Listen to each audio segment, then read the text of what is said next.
Okey, kepada kawan punya subscribe, ya, kalau datang sendiri nak cari ketam nipah, brother ni memang kerja dia nangkap ketam. Dia ni kira kawasan sini Tok Bomo ketam nipah. Bang, berapa bang nombor telefon? Nombor telefon. Bagi bang nombor telefon bang. Mana abang dia? Bang, nombor telefon berapa? Bang, Minta pada mak. Minta pada mak. minta pada mak. Okey, ni sekarang awak semua tengoklah ni ketamnya. Pelbagai jenis, pelbagai saiz. Dia ada A, B dengan apa bang? A, B dengan C. C ada tak? Tak ada. Ada tapi Jarang biasa awak lepas tengok ni. Ini ketam.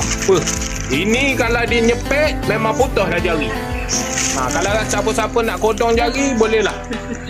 Okey, jemput datang sendiri. Nanti kawan tulis dekat komen nombor telefon abang ni. Kalau awak semua rasa nak makan ketam, datang sendiri fresh baiknya, boleh roger. Okey, pada komen nanti. Mantap katanya. Ini kawan punya brothers nak bawa balik Singapura kata dia. Anak-anak dia suka makan ketam. Hai anak-anak abang main.